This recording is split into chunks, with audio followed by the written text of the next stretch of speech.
ఎసికా breaking news చూస్తున్నాం. YCP MLC అనంతబాబును పోలీసులు arrest చేశారు.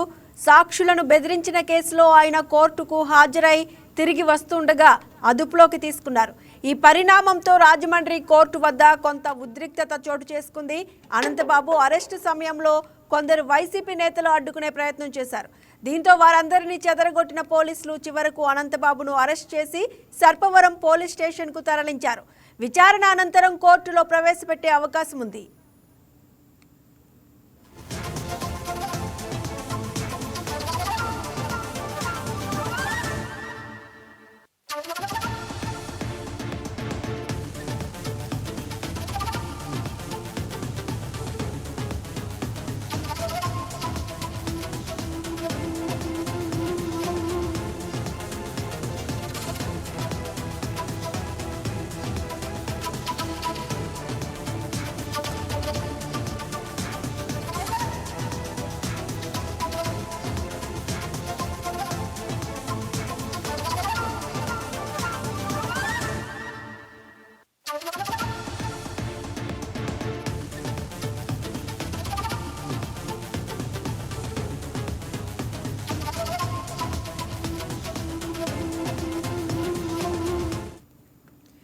డ్రైవర్ సుబ్రహ్మణ్యం హత్య కేసులో ఎమ్మెల్సీ అనంతబాబుతో పాటు ఆయన భార్య సైతం నిందితురాలుగా ఉన్నారు.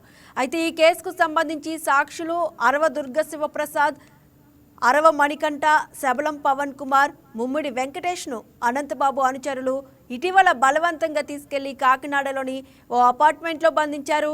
అనంతబాబుకు అనుకూలంగా సాక్ష్యం చెప్పాలని, లేని పక్షంలో చంపేస్తామని బెదిరించినట్లు పోలీసులకు ఆధారాలు లభించాయి. దీంతో కేసు నమోదు చేసి అనంతబాబు బెయిల్ రద్దు చేయాలని కోర్టులో పిటిషన్ దాఖలు చేశారు. ఈ పిటిషన్పై కోర్టులో ఈరోజు వాదనలు జరిగాయి. అనంతరం బయటకు వచ్చిన అనంతబాబును పోలీసులు అరెస్ట్ చేశారు. దీంతో అనంతబాబు వ్యవహారం మరోసారి చర్చనీయాంశంగా మారింది. ఇదే అంశానికి సంబంధించి మరింత సమాచారాన్ని మా స్పెషల్ కరెస్పాండెంట్ వర్మ అందిస్తారు. వర్మ, వైసీపీ ఎమ్మెల్సీ అనంతబాబునైతే పోలీసులు అరెస్ట్ చేశారు. ఉదయం నుంచి మనం మాట్లాడుకుంటూనే ఉన్నాం. ఎటుకేలకు కోర్టు నుంచి బయటికి రాగానే కూడా పోలీసులు అరెస్ట్ చేశారు. లేటెస్ట్ అప్డేట్ ఏంటి? సుష్మా, ఎట్టకేలకు వైసీపీ ఎమ్మెల్సీ అనంతబాబు అరెస్ట్ అయితే జరిగిపోయింది. కొద్దిసేపటి క్రితం కోర్టు నుంచి బయటకు రాగానే, రాజమండ్రి సెషన్స్ కోర్ట్స్ నుండి బయటకు రాగానే పోలీసులు అప్పటికే కేసు నమోదు చేసినటువంటి కాకినాడ సర్పవరం పోలీసులు మాటు వేసి ఉన్నారు. బయటకు వచ్చిన వెంటనే అరెస్ట్ చేసి ప్రస్తుతం కాకినాడ సర్పవరం పిఎస్కి అయితే తరలిస్తున్న పరిస్థితులు అయితే ఉన్నాయి. తన మాజీ డ్రైవర్ సుబ్రహ్మణ్యం హత్య కేసులో ప్రధాన నిందితుడిగా ఆరోపణలు ఎదుర్కొన్నటువంటి ఎమ్మెల్సీ అనంతబాబు తాజాగా సాక్షులను ప్రభావితం చేసేందుకు ప్రయత్నించే కేసులో అదుపులోకి అయితే తీసుకున్నారు. గత 3 రోజులుగా పరారీలో ఉన్న ఆయన పోలీసులు రాజమండ్రి కోర్టు సమీపంలో కొన్ని నాటకీయ పరిణామాల మధ్య అయితే అరెస్ట్ చేయడం అయితే జరిగింది. ఇప్పటికే ఈ హత్య కేసులో బెయిల్పై ఉన్నటువంటి ఆయన తనపై ఉన్న అభియోగాల నుంచి తప్పించుకోవడానికి సాక్షుల్ని తీవ్రంగా ప్రభావితం చేస్తున్నారని సాక్షులు స్వయంగా ఫిర్యాదు చేయడంతో కేసు అయితే ఈ నెల 20వ తేదీన అయితే నమోదైంది. కేసును నీరుగార్చే ఉద్దేశంతో సాక్షులను బెదిరించడమే కాకుండా వారికి భారీగా నగదు ఆశ చూపినట్లు కూడా పోలీసుల ప్రాథమిక విచారణలో కూడా తేలింది. అయితే దీంతో అదనంగా మరో క్రిమినల్ కేసు నమోదు చేసి పూర్తిగా కూడా ఇప్పుడు అరెస్ట్ చేయడం అయితే జరిగింది. ఆ ప్రక్రియలో భాగంగానే పోలీస్ శాఖలో అంతర్గత కుమ్ములాటలు కూడా బయటపడడం జరిగింది. సాక్షులను బెదిరించే వ్యవహారంలో 3 రోజుల క్రితమే పోలీసులు ఆయన పట్టుకోవాల్సి ఉండగా అప్పటికే విచారణాధికారి అనంతబాబుకు ముందస్తు సమాచారం ఇవ్వడం, ఈ కేసుని వేరే అధికారికి మార్చడం కూడా జరిగింది.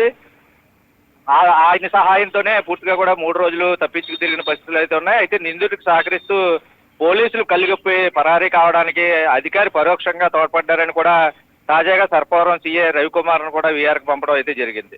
అయితే ఈ డబుల్ గేమ్ పై తీవ్ర ఆగ్రహం వ్యక్తం చేసిన ఉన్నతాధికారులు అధికారిని తక్షణం విధుల నుంచి తొలగించి పూర్తిగా కూడా వీఆర్కి పంపించిన తర్వాత ఇక చేసేది ఏమీ లేక లొంగుబాటే శరణం అంటూ కూడా ఒకవైపు హైకోర్టులో క్వాష్ పిటిషన్ వేసి తాజాగా ఏదైతే హత్య కేసుకు సంబంధించి డ్రైవర్ హత్య కేసు సంబంధించి సాధారణ కేసు వాయిదాకి ఇక్కడ రావడం జరిగింది. ఆ వాయిదా అయిన తర్వాత 3 రోజుల పాటు వాయిదా పడడం, వెంటనే రాకుండా బయటికి రాకుండా కోర్టులోనే చాలాసేపు నిరీక్షించిన తర్వాత ఇంకా తప్పదు అరెస్ట్ అన్న పూర్తి సమాచారం వచ్చిన తర్వాత బయటకు వచ్చిన తర్వాత కోర్టు పరిధిలో మఫ్టీలో ఉన్నటువంటి పోలీసులు అనంతబాబు బయటకు రాగానే అదుపులోకి తీసుకున్నారు. 3 రోజులు పరారీకి అయితే ప్రస్తుతం తెరదించుతూ సురక్షిత ప్రాంతానికి తరలిచ్చారు. ప్రస్తుతం కాకినాడ సర్పవరం పిఎస్కి అయితే తరలిస్తారు. ఎక్కడ విచారణ చేస్తారన్నది ప్రస్తుతం ఇంకా తెలియలేదు. ఈ కేసులో 4 కీలక సాక్షులను ఒక్కొక్కరికి 3 లక్షల చొప్పున ఇచ్చేందుకు బేరసారాలు కూడా చాయించినట్లయితే తెలుస్తా ఉన్నాయి. డబ్బుతో లొంగకపోతే తీవ్ర పరిణామాలు కూడా ఉంటాయని సాక్షుల్ని భయభ్రాంతులకు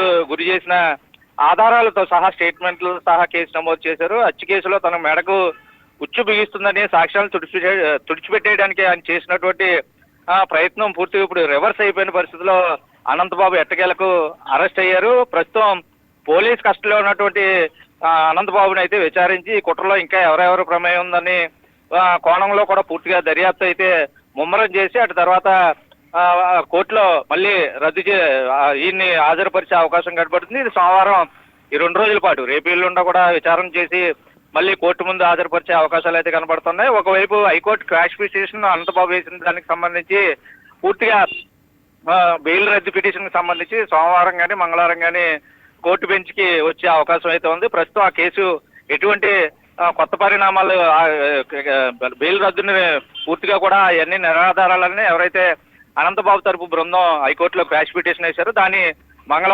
సోమవారం కానీ మంగళవారం కానీ విచారణకు వచ్చే అవకాశం అయితే ఉంది.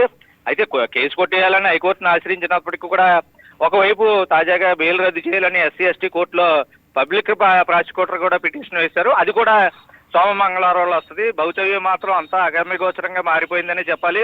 తొలుత నుంచి చెప్తున్నట్టే అరెస్టు తప్పదని ఈరోజు ఎట్టకేలకు ఆయన అరెస్ట్ చేయడం జరిగింది. ఆయనతో పాటు ఇదే కేసులో వాళ్ళ భార్య లక్ష్మీ దుర్గ కూడా, అనంతబాబు భార్య లక్ష్మీ దుర్గ కూడా A2గా ఉన్నారు. A1కి మాత్రం ప్రస్తుతం అరెస్ట్ తప్పదని తొలుత నుంచి చెప్తున్నట్టే అరెస్టు చేయడం అయితే జరిగింది. తాజాగా కాకినాడ PS కి అయితే తరలిస్తున్నారు. అక్కడ అదే PS లో అతను ఉంచుతారా లేదంటే వేరే ప్రాంతానికి, కాకినాడలోనే వేరే ప్రాంతంలో ఎక్కడైనా విచారణ చేస్తారా, ఎక్కడ చేస్తారు, ఏ విధంగా దర్యాప్తు చేస్తారా అన్నది పూర్తి స్థాయిలో మరికొద్ది సమయం తర్వాత తెలిసే అవకాశం అయితే ఉంది సుష్మా. అయితే వర్మ, రాజమండ్రి కోర్టు వద్ద కూడా కొంత ఉద్రిక్తత చోటు చేసుకున్నట్టుగా తెలుస్తుంది. అనంతబాబు అరెస్టు సమయంలో వైసీపీ నేతలు కొందరు అడ్డుకునే ప్రయత్నం చేసినట్టుగా కూడా తెలుస్తుంది. అసలు వైసీపీ వర్గం ఏమంటోంది ఈ విషయంలో?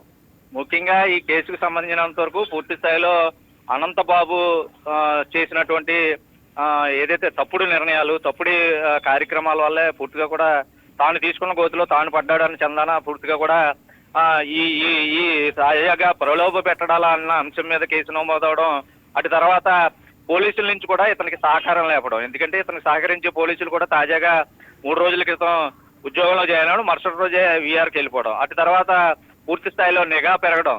ఏదైతే ఒకవైపు ఈయనకి సహకరిస్తున్నారని వాళ్ళు VRకి పంపిన తర్వాత మిగతా వాళ్ళు ఎవరో కూడా అందులో తలదూర్చే ప్రయత్నం చేయరు. కాబట్టి పూర్తి స్థాయిలో 3 రోజుల నుంచి ఎటువంటి సమాచారం పోలీసుల నుంచి రాలేదు. ఏం చేయాలో తెలియని పరిస్థితుల్లో 3 రోజుల నుంచి పరారీలో ఉంటే ఒక క్షణం ముందు కోర్టు తన వాయిదా వస్తుందన్న క్షణం ముందు పూర్తిగా సడన్ గా కారులో నుంచి బయటకు దిగి కోర్టు ప్రాంగణంలో లోపలికి వెళ్ళిపోయి కోర్టు హాల్లోకి వచ్చిన పరిస్థితులు అయితే ఉన్నాయి.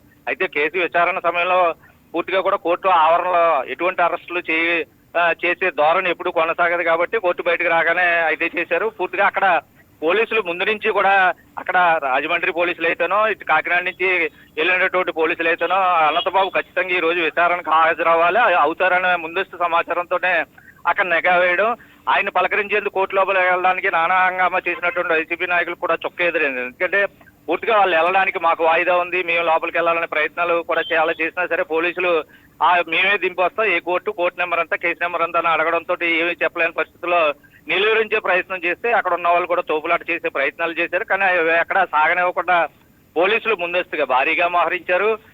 ఒకంత ఉద్రిక్త వాతావరణాలు తలెత్తే పరిస్థితులు ఉన్నప్పటికీ కూడా పోలీసులు ముందస్తుగా గట్టి ప్రయత్నాలు చేసి భారీగా బందోబస్తు ఉన్న కారణం చేత తోపులాటలు అక్కడ వరకు దారి తీయకపోయినా వాదన. Right, thank you Varma.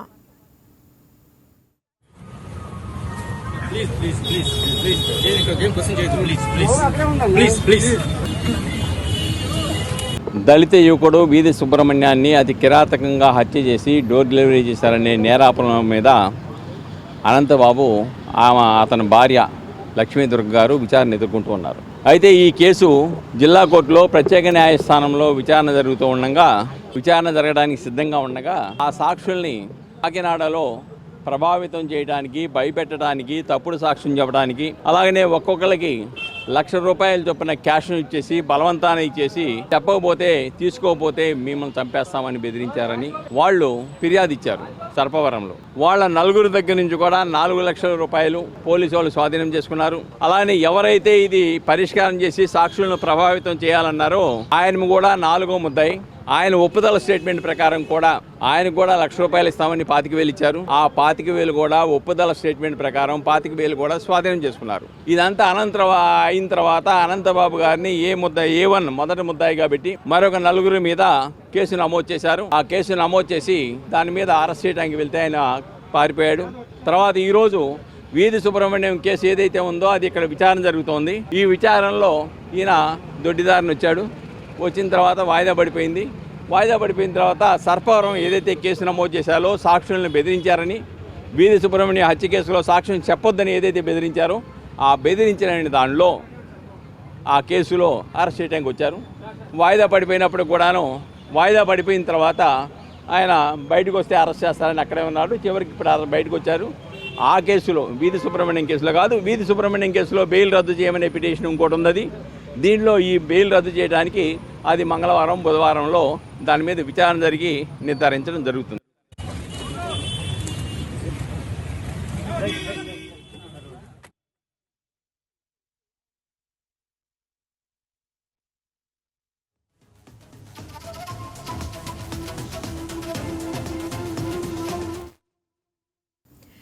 మరొక బ్రేకింగ్ న్యూస్ చూస్తున్న ఆర్టీసీ కార్మికుల సమ్మె అంశంపై ప్రభుత్వ పిలుపు మేరకు ఐఏఎస్ అధికారుల బృందంతో జేఏసీ నాయకులు భేటీ అయ్యారు.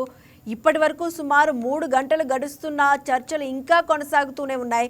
అయితే కొన్ని కీలక డిమాండ్లపై స్పష్టత వచ్చే వరకు సమ్మె విరమించే ప్రసక్తే లేదని జేఏసీ నేతలు తేల్చి చెప్పినట్లుగా తెలుస్తోంది. చర్చల ఆరంభంలోనే జేఏసీ నాయకులు 3 ప్రధాన డిమాండ్లను ప్రభుత్వం ముందు ఉంచినట్లుగా తెలుస్తోంది.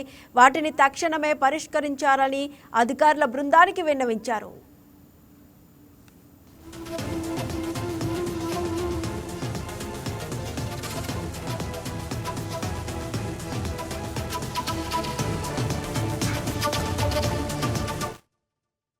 మృతి చెందిన డ్రైవర్ శంకర్ గౌడ్ కుటుంబానికి ఎక్స్ గ్రేషియా ప్రకటించాలని జేఏసీ నేతలు భేటీలో మరింత పట్టుబట్టినట్లుగా తెలుస్తోంది. ప్రభుత్వం దీనిపై స్పష్టమైన హామీ ఇవ్వాలని డిమాండ్ చేసినట్లుగా సమాచారం అందుతోంది. మరోవైపు ఆర్టీసీ సమ్మె వల్ల ప్రజలు ఇబ్బందులు పడుతున్నారని, వెంటనే సమ్మె విరమించి విధుల్లో చేరాలని ఐఏఎస్ అధికారుల బృందం జేఏసీకి విజ్ఞప్తి చేసింది. కార్మికుల డిమాండ్లపై ప్రభుత్వం సానుకూలంగా ఉందని, త్వరలోనే అధికారికంగా ప్రకటన చేస్తామని అధికారులు హామీ ఇచ్చారు. అధికారుల విజ్ఞప్తిపై జేఏసీ నేతలు స్పందిస్తూ కేవలం హామీలతో సరిపెట్టబోమని, తమ డిమాండ్ల పరిష్కారంపై ప్రభుత్వం నుంచి అధికారిక ప్రకటన వెలువడితేనే సమ్మె విరమణపై ఆలోచిస్తామని స్పష్టం చేసినట్లుగా తెలుస్తోంది.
నర్సంపేట ప్రాంతంలో ఆర్టీసీ డ్రైవర్ శంకర్ గౌడ్ ఆత్మహత్య ఉదంతం తీవ్ర విషాదాన్ని మిగిల్చింది.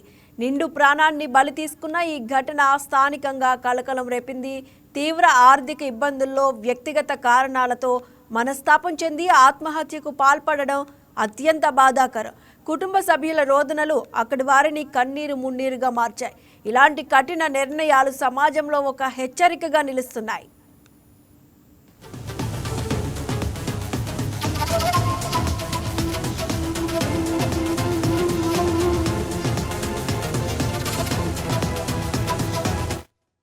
మరణించిన డ్రైవర్ కుటుంబం అనాథగా మారిన పరిస్థితులను గమనించిన ప్రభుత్వం వెంటనే స్పందించింది.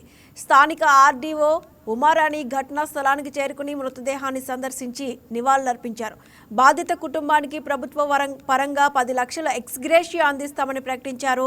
దీంతో పాటు కుటుంబంలో అర్హులైన ఒకరికి ఆర్టీసీలో ఉద్యోగం కల్పిస్తామని హామీ ఇచ్చారు. ప్రభుత్వం తీసుకున్న ఈ నిర్ణయం ఆ కుటుంబానికి కొంత ఆర్థిక భరోసానిస్తోంది.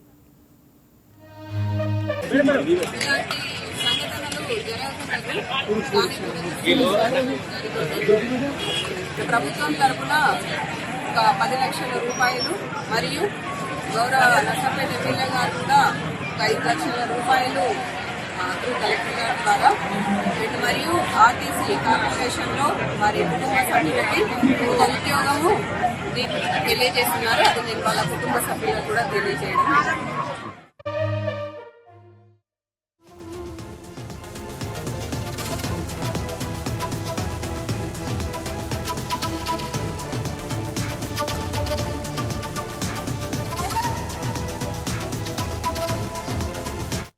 ఉమ్మడి వరంగల్ జిల్లా నర్సంపేటలో ఆర్టీసీ డ్రైవర్ శంకర్ గౌడ్ పార్థివ దేహానికి నివాళి అర్పించి వారి కుటుంబ సభ్యులకు ధైర్యం చెప్పడానికి వెళ్తున్న మాజీ మంత్రులు శ్రీనివాస్ గౌడ్, సబితా ఇంద్రారెడ్డి, మాజీ ఎంపీ వినోద్ కుమార్, పలువురు బీఆర్ఎస్ నేతలను రఘునాథ్పల్లి టోల్గేట్ వద్ద పోలీసులు అడ్డుకున్నారు. దీంతో పోలీసులు బీఆర్ఎస్ కార్యకర్తల మధ్య వాగ్వాదం నెలకొంది.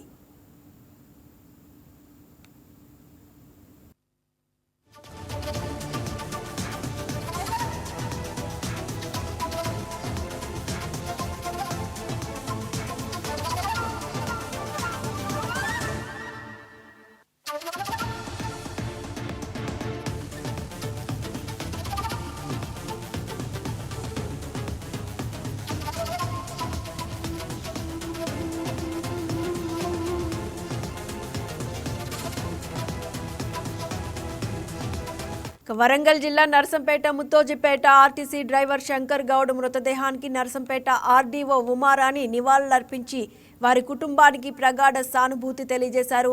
శంకర్ గౌడ్ కుటుంబాన్ని ప్రభుత్వం తరపున ఆదుకుంటామని భరోసా ఇచ్చారు. 10 లక్షల ఆర్థిక సహాయంతో పాటు కుటుంబంలో ఒకరికి ఆర్టీసీ ఉద్యోగం, ఇందిరమ్మ ఇల్లు కల్పిస్తామని ఆర్డీఓ ఉమారాణి తెలిపారు.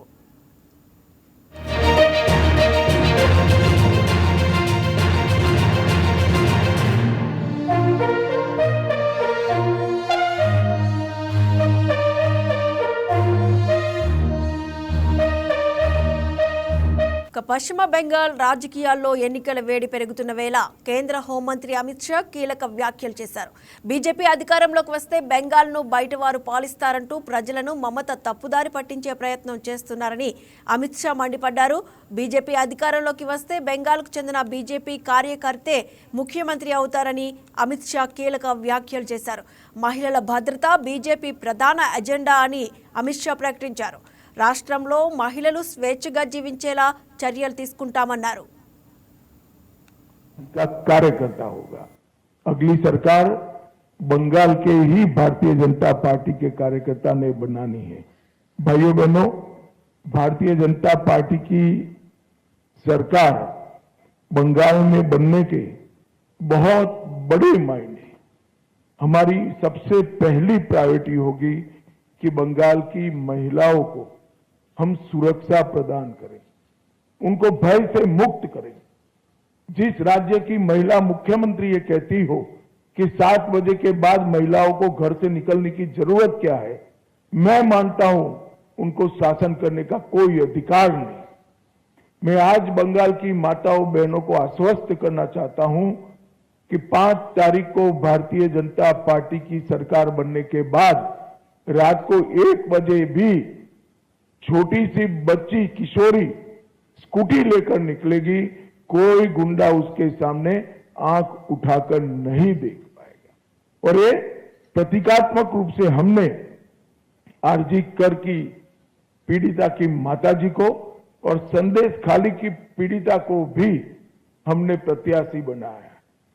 जो बंगाल के टीएमसी के गुंडों की विक्टिम थी, वो असेंबली में बैठकर ये गुंडों के खिलाफ कठोर प्रशासन के नियम बनाने का काम करेगी।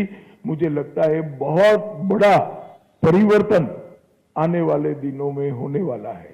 और दीदी को महिला आरक्षण का विरोध करने का जवाब भी इस चुनाव में बंगाल की मातृशक्ति देगी, इसका मुझे पूरा विश्वास। मित्रों, एक बंगाल की मुख्यमंत्री जी తెలుగు రాష్ట్రాల్లో వన్యమృగాలు హడలెత్తించేస్తున్నాయి. అటవీ ప్రాంతంలో ఉండాల్సిన మృగాలు జనారణ్యంలోకి వస్తున్నాయి, అలజడులు సృష్టిస్తున్నాయి. పెద్ద పులి సంచారం ఉమ్మడి తూర్పు గోదావరి జిల్లాల ప్రజలను, అధికారులను కంటి మీద కునుకు లేకుండా చేస్తోంది.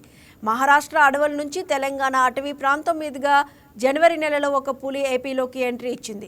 తొలుత ఈ పులి రాజమండ్రి పరిసరాల్లోని దివాన్ చెరువు, ఆటోనగర్ ప్రాంతాల్లో కనిపించింది. ఆ తర్వాత కాకినాడ జిల్లా ఏలేశ్వరం సమీపంలో ఆవు దూడను చంపింది.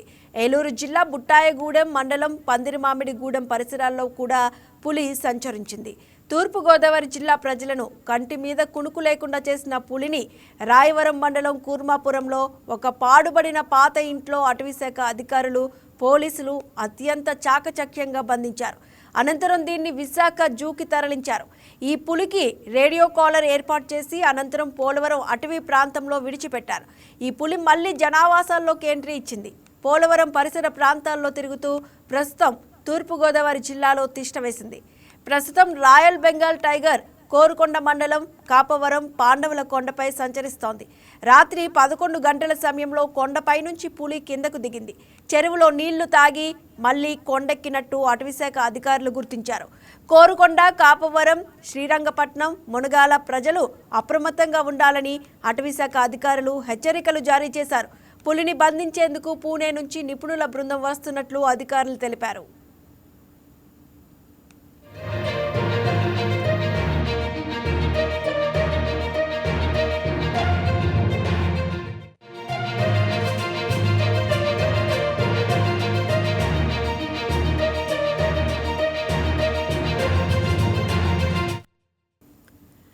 తూర్పుగోదావరి జిల్లాలో పులి సంచారం ఇలా ఉంటే ఉమ్మడి చిత్తూరు జిల్లా వాసులను ఏనుగులు బెంబేలెత్తిస్తున్నాయి. తిరుపతి జిల్లా చంద్రగిరి పరిధిలో గజరాజుల సంచారం భయానకంగా మారింది. గత నెల రోజులుగా గ్రామాలు వణికిపోతుండగా రైతులు తీవ్ర ఆందోళనలో ఉన్నారు.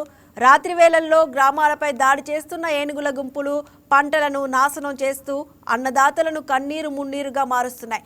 చేతికొచ్చిన పంట నోటికి అందకుండా పోవడంతో రైతులు తీవ్ర ఆవేదన వ్యక్తం చేస్తున్నారు.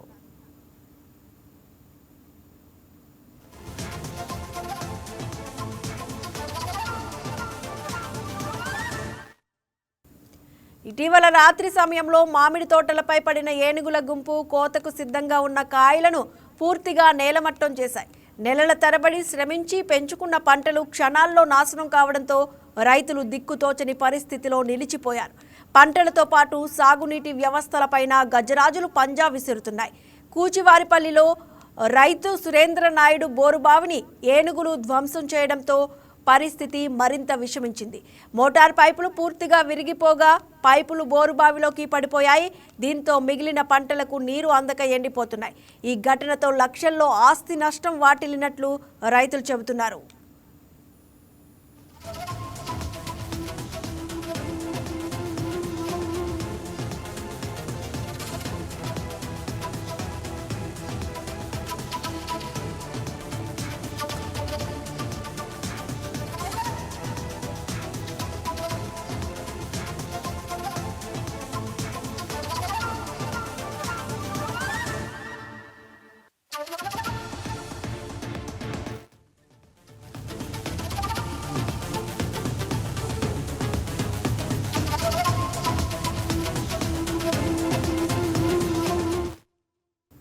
మరోవైపు తెలంగాణలోనూ వన్యమృగాలు హల్చల్ చేస్తున్నాయి. నిజామాబాద్, కామారెడ్డి జిల్లాల మధ్య పెద్ద పులి సంచారం కలకలం రేపుతోంది. తాజాగా కామారెడ్డి జిల్లా రెడ్డిపేట స్కూల్ తండాకు చెందిన రైతు సలావత్ మత్తుపై పులి దాడి చేసిందని ప్రచారం జరిగింది. అడవికి కట్టెల కోసం వెళ్లిన సమయంలో ఘటన జరిగింది. అయితే ఎలుగుబంటి దాడి చేసినట్లు తర్వాత నిర్ధారణ అయింది. మరోవైపు జిల్లాలో పులుల దాడులు కూడా కలవరానికి గురి చేస్తున్నాయి. కొన్ని నెలల క్రితం 2 లేగదూడలు 2 మేకలు మృత్యువాత పడ్డాయి. రామారెడ్డి మండలం స్కూల్ తండాలో పెద్ద పులి దాడిలో ఆవు మృతి చెందింది. ఇసన్నపల్లి శివారులో మేకల మందపై చిరుత పులి దాడి చేసి 2 మేకలను ఎత్తికెళ్లిన ఘటన చోటు చేసుకుంది.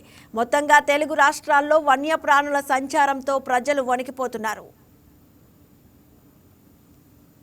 అటాక్ అందరూ కూడా పెద్ద పులి అని అనుకోవడం జరుగుతుంది, అస్యూమ్ చేసుకుంటున్నారు. బట్ ఆ అటాక్ ప్యాటర్న్ చూస్తే మాత్రం it is a sloth bear attack. అది అటాక్ చేసిన ప్యాటర్న్ షోల్డర్, హెడ్ ఇదంతా కూడా స్లాత్ బేర్ ప్యాటర్న్. సో మీరు మీ ద్వారా ప్రజలకు చెప్పాలనుకుంటున్నది ఏంటంటే రాంగ్ ఇన్ఫర్మేషన్ నమ్మకండి. It is a sloth bear attack. And ఆ ఇన్సిడెంట్ జరిగిన వెంటనే ఫారెస్ట్ డిపార్ట్మెంట్ అలర్ట్ అయిపోయి ఫీల్డ్కి కూడా వెళ్ళారు. ప్రిలిమినరీ ఫీల్డ్ ఇన్వెస్టిగేషన్ తర్వాత మనకి ఖచ్చితమైన ఆధారాలతోటి will release a press note. And ఈ లోపు ఎవరికైతే ఈ ఇన్సిడెంట్ జరిగిందో వాళ్ళది కూడా ప్రతి క్షణం మనం వాళ్ళ హెల్త్ స్టేటస్ అప్డేట్ తీసుకుంటున్నాము. ప్రస్తుతానికి గాంధీ హాస్పిటల్ హైదరాబాద్కి పంపించడం జరిగింది. అండ్ ఇమీడియట్గా వాళ్ళ కంపెన్సేషన్ కూడా ఫారెస్ట్ డిపార్ట్మెంట్ తరఫున ఇమీడియట్గా మూవ్ చేస్తాము. అండ్ ప్రజలకి అందరికీ కూడా అప్రమత్తంగా ఉండాలి. ఎటువంటి వైల్డ్ యానిమల్ మీ దృష్టికి వచ్చినా కూడా ఫారెస్ట్ డిపార్ట్మెంట్కి ఇమీడియట్గా ఇన్ఫార్మ్ చేయండి. తెల్లవారుజాములో సాయంత్రం 4 తర్వాత ఫారెస్ట్లోకి సంచరించకండి. ఒకటండి, ఎవరైతే ప్రత్యక్ష సాక్షులు ఉన్నారో వాళ్ళని కూడా వాళ్ళ స్టేట్మెంట్స్ కూడా తీసుకుంటున్నాము. ఎవరు చూశారు, వాటి గుర్తులేంటి, అవన్నీ కూడా మనకి ప్రిలిమినరీ ఇన్వెస్టిగేషన్లో తెలుస్తాయి. సో వన్స్ అదంతా వచ్చిన తర్వాత మీకు ఇంకా ఎక్కువ వివరాలు ఇవ్వడానికి ఉంటుంది. మనకి కంపార్ట్మెంట్ 5-40లో we have clear evidences, pug marks అవన్నీ కూడా మనకి దొరికాయి. సో డెఫినెట్ గా టైగర్ మూవ్మెంట్ మన దగ్గర 1 వీక్ బ్యాక్ ఉంది. టైగర్ మూవ్మెంట్ ఉన్న ఒకే ఒక రీజన్ కి ఈ అటాక్ ని టైగర్ అటాక్ చేసింది అని ప్రజలు నమ్ముతున్నారు.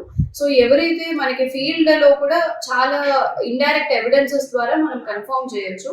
సో ఆల్రెడీ టీమ్ ఫీల్డ్ లో ఉన్నారు. వచ్చిన తర్వాత మనకి క్లియర్ ఇన్ఫర్మేషన్ వస్తుంది. టైగర్ వచ్చింది, 2 టైగర్ వచ్చింది, దాడి చేసింది దాని అదే రాజుగాడికి. టైగర్ దాడి చేసినాకనే ఒకసారి ఎవరంగానే మేము ఇద్దరం పోయినాం. ఏమైంది అంటే 2 మా మీదకి ఎక్కినాం. మేము కూడా ఇక జమాయించాము. రౌత్ ఎక్కిన తర్వాత పారిపోయింది. టైగర్ మీకు కనపడ్డదా? కనపడ్డది.